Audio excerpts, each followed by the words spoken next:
ఈరోజు ఇద్దరు బీసీ యాదవ సామాజిక వర్గం సంబంధించినటువంటి సిఐలు, ఒకరు జూబ్లీహిల్స్ సిఐ ముత్తు యాదవ్ను సస్పెండ్ చేయడం, రెండవది భూపాలపల్లి జిల్లా చిట్యాల మండలం సంబంధించినటువంటి సిఐ మల్లేష్ యాదవ్ను ఆ పోస్టింగ్ తప్పించి హైదరాబాద్ రిపీట్ చేయని చెప్పేసి నిన్ననే ఆర్డర్స్ రావడం జరిగింది. అయితే రెండు సమస్యల గురించి మనం డీటెయిల్గా మాట్లాడాలంటే ఫస్ట్ జూబ్లీహిల్స్ గురించి మాట్లాడదాం. జూబ్లీహిల్స్కి గత 20 సంవత్సరాలు మాకు తెలిసినంత వరకు 20 సంవత్సరాలుగా అక్కడ అగ్రవర్ణాలకు సంబంధించినటువంటి వ్యక్తులే రాజ్యం వెళ్తున్నారు సిఐలుగా. మొట్టమొదటిసారి ఒక బీసీ యాదవ్ సంబంధించినటువంటి ముత్తు యాదవ్ రావడం జరిగింది. అది కూడా ఆయన వచ్చి నెల 2 నెలలు కూడా కాలేదు. కానీ ఇక్కడ జరుగుతున్న విషయం ఏంది, ఏం కారణంతో సస్పెండ్ చేశారంటే కొండా సురేఖకు సంబంధించినటువంటి ఓఎస్డి సుమంత్ను అరెస్ట్ చేయడంలో జాప్యం జరిగింది అని చెప్పేసి కూడా ఆ కారణంతో ముత్తు యాదవ్ సిఐని సస్పెండ్ చేయడం జరిగింది. మేము ఒకటే అడుగుతున్నాం, సిఐ దగ్గర సమాచారం ఉంది, సుమంత్ ఎవరైతే మాజీ ఓఎస్డి సుమంత్ ఎక్కడున్నాడు అనే విషయం రేవంత్ రెడ్డి దగ్గర సమాచారం ఉంది. అది కొండా సురేఖకు సంబంధించినటువంటి వాళ్ళ ఇంట్లో ఉన్నాడు అనేటువంటి సమాచారం రేవంత్ రెడ్డి దగ్గర ఉంది కదా. మరి ఇప్పుడు ఈ పోలీస్ డిపార్ట్మెంట్ను పంపించి మరి ఆయన అరెస్ట్ చేపిస్తారా అని మేము అడుగుతున్నాం. సుమంత్ ఎక్కడున్నాడో ఈరోజు పోలీస్ డిపార్ట్మెంట్ తెలియదా? ఈ దేశంలోనే అత్యంత ప్రతిష్టాత్మకమైనటువంటి పోలీస్ వ్యవస్థ, టెక్నాలజీ పరంగా ఉన్న పోలీస్ వ్యవస్థ ఏదైనా ఉంది అంటే అది తెలంగాణకు సంబంధించిన పోలీస్ వ్యవస్థ. మరి ముత్తు యాదవ్ను సస్పెండ్ చేసి దాదాపు 24 గంటలు దాటుతున్నప్పుడు కూడా ఎందుకు సుమంత్ను అరెస్ట్ చేయలేకపోతున్నారు, ఎవరు కాపాడుతున్నారు అని మీరు ఒకసారి మిమ్మల్ని మీరు అవలోకనం చేసుకోవాలి. ఇది కేవలం బీసీ సామాజిక వర్గం సంబంధించినటువంటి ఒక వ్యక్తులపైన వేటు వేయడానికి కారణంగా చెప్తున్నది చాలా స్పష్టంగా అర్థమైపోయింది.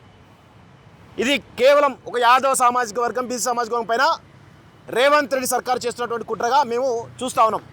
రెండో విషయం, చిట్యాలకు సంబంధించిన విషయంలో మల్లేష్ యాదవ్ను తప్పించడం జరిగింది అక్కడ పొజిషన్ నుంచి.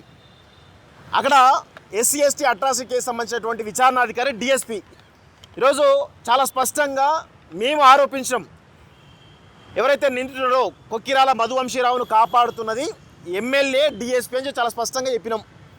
మరి ఎమ్మెల్యే అంటే పక్కన పెట్టాను, కానీ డిఎస్పీ పైన చర్యలు తీసుకోకుండా కేవలం మధువంశీరావు పైన కేసు పెట్టి A1గా చూపించి అదేవిధంగా ఆయన అరెస్ట్ చేసినందుకు ఈరోజు మల్లేష్ యాదవ్ను, ఒక నిందితుని అరెస్ట్ చేసినందుకు మల్లేష్ యాదవ్ను ఆ పోస్టు నుంచి తప్పించినట్టుగా మాకు చాలా స్పష్టంగా అర్థమవుతుంది. ఇది బీసీల పైన జరుగుతున్నటువంటి కుట్రగా మనందరం కూడా గమనించాల్సిన అవసరం అయితే ఉంది. బీసీ సంఘాలు, ప్రజా సంఘాలు దీనిపైన స్పందించాలి. అదేవిధంగా ఇక్కడ ఇంకొక చాలా స్పష్టంగా జూబ్లీ సంబంధించిన వ్యవహారంలో మనం కొన్ని విషయాలు మాట్లాడుకోవాలి. ఇక్కడ ఎఫ్ఐఆర్ ఏది ఓఎస్డి సుమంత్ ఒక వ్యక్తిని కొట్టిండు, ఎవరు గొంగిడి హరికృష్ణ అనే వ్యక్తిని కొట్టిండు అని చెప్పేసి 20వ తారీఖు రోజు, ఇది లాస్ట్ వీక్ 20వ తారీఖు రోజు మేడిపల్లి పిఎస్లో 0 ఎఫ్ఐఆర్ ఫైల్ కావడం జరిగింది.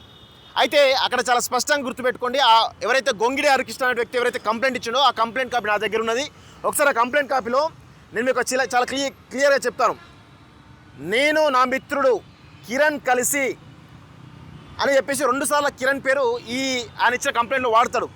ఈ కిరణ్ ఎవరు అని మేము ఆరాధిస్తే రేవంత్ రెడ్డికి సంబంధించినటువంటి మాజీ పిఏ, ప్రస్తుతం రేవంత్ కోర్టులో కీలకంగా సన్నిహితుడిగా ఉండి వ్యవహారాలు చూస్తున్న వ్యక్తి అని చెప్పేసి మేము చాలా స్పష్టంగా చెప్తున్నాం.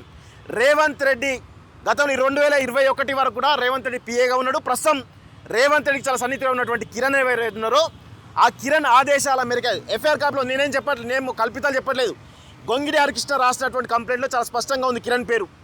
ఈ కిరణ్ రేవంత్ రెడ్డి సన్నిహితుడు. ఈయన ఆదేశాలతో ఈరోజు అక్కడ కేసు కట్టినట్టుగా తెలుస్తూ ఉంది. అదేవిధంగా దీనికంటే ముందు, ఇది ఎప్పుడు 20వ తారీఖు కేసు, దానికంటే ముందు మాదాపూర్ పిఎస్లో హరికృష్ణకు సంబంధించినటువంటి వ్యవహారం ఏదైతే ఉందో, గొంగిడి హరికృష్ణ సంబంధించినటువంటి వసూళ్ల చిట్టా ఏదైతే ఉందో, వసూళ్ల చిట్టా మొత్తం కూడా ఇట్లా అందరి దగ్గర వసూలు చేసిండు. ఎవరి పేరు చెప్పి? రేవంత్ రెడ్డి సన్నిహితుడు కిరణ్, ఈయన ఇద్దరు కలిసి చేసినటువంటి లెక్క ఎంత లెక్క తెలుసా?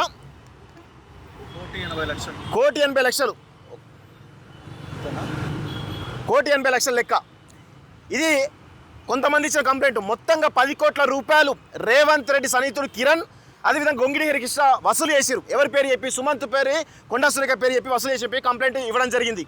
ఈ కంప్లైంట్ దానికంటే ముందు జరిగిన వ్యవహారమే సుమంత్ వీళ్ళని పిలిచిండు. ఎందుకురా భయ్ మా పేరు చెప్పి ఎందుకు వసూలు చేస్తారని చెప్పేసి స్థానికంగా ఉండేటువంటి జూబ్లీస్ పిఎస్లో వీళ్ళని ఎవరి గొంగిడి హరికృష్ణను పంపించడం జరిగింది. పోలీసులు ఇన్ఫార్మ్ చేసి 30వ తారీఖు రోజు జూబ్లీస్ పిఎస్లో అర్ధరాత్రి సమయంలో గొంగిడి హరికృష్ణ జూబ్లీస్ పిఎస్లో ఉన్నాడా, ఎన్ని గంటలు ఉన్నాడు, ఒకవేళ ఆయనకు దెబ్బలు తగిలితే మరి ఎందుకు ఇమ్మీడియట్గా హాస్పిటల్ తీసుకుపోలేదు, ఇవన్నీ కూడా జూబ్లీస్ పిఎస్ సంబంధించినటువంటి సీసీటీవీ ఫుటేజ్ బయటకు తీస్తే అన్ని విషయాలు కూడా బయటపడతాయి. ఎందుకంటే మాదాపూర్ పిఎస్లో దీనికి సంబంధించిన కంప్లైంట్ ఇస్తే కంప్లైంట్కి సంబంధించినటువంటి మెసేజ్ వస్తుంది, కానీ ఎఫ్ఐఆర్ ఫైల్ చేయరు.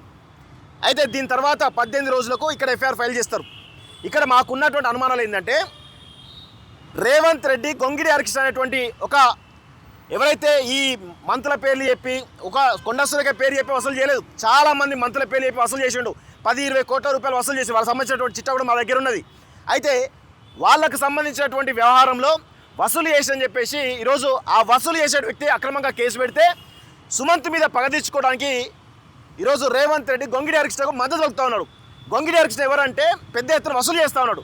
మరి ఎవరు కలిసి కిరణ్తో కలిసి వసూలు చేస్తారని చెప్పేసి చాలా స్పష్టంగా ఆరోపిస్తున్నాం మేము.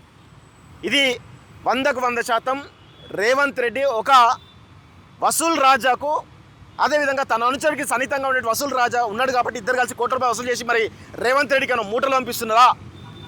దానిలో భాగంగానే ఈరోజు ఓఎస్డీ సుమంత్ పైన పగ తీర్చుకోవడానికి గొంగిడి హరికృష్ణ అనేటువంటి దొంగకు సద్దులు కడుతున్నారు రేవంత్ రెడ్డి అని చెప్పేసి చాలా స్పష్టంగా మేము ఆరోపణలు చేస్తున్నాం. ఇంకా ఇదే విధంగా ఎవరైతే బీసీ సామాజిక వర్గం సంబంధించినటువంటి సీఏల పైన వేటు వేసిర్రో దయచేసి ఇది బడుగు బలహీన వర్గాల పైన చేసినటువంటి కుట్రగా, బీసీల పైన ముఖ్యంగా యాదవ్ సామాజిక వర్గం పైన చేసినటువంటి కుట్రగా మేమందరం కూడా చూడాల్సినటువంటి అవసరం అయితే ఉంటుందని చెప్పేసి కోరుతూ, ఇలాంటి మంచి పద్ధతి కాదు రేవంత్ రెడ్డికి. ఇప్పటికే మీ పైన తీవ్రమైనటువంటి వ్యతిరేకత వస్తుంది. ఇంకా ఇదే విధంగా కాంగ్రెస్ ప్రభుత్వం వచ్చినప్పటి నుంచి కూడా బీసీ రిజర్వేషన్ ఇస్తామని చెప్పి చెప్తున్నప్పటికీ బీసీల పైన కుట్ర చేస్తూ బీసీలకు అన్ని రంగాల్లో, రాజకీయ రంగంలో కానీ లేకపోతే సామాజిక రంగంలో కానీ ఏ రంగంలో కూడా అవకాశాలు రాకుండా రేవంత్ రెడ్డి తన సామాజిక వర్గమే మొత్తం ఏలాలే మొత్తం చేయాలనేటువంటి కోణంలో ఈరోజు బీసీల పైన పెద్ద ఎత్తున కుట్ర చేస్తున్నారు. దాన్ని తెలంగాణ సమాజంలో బీసీలందరూ కూడా దాదాపు 60% బీసీలందరూ గమనించాలని చెప్పేసి కూడా ఈరోజు మేము కోరుతా ఉన్నాం. Thank you very much.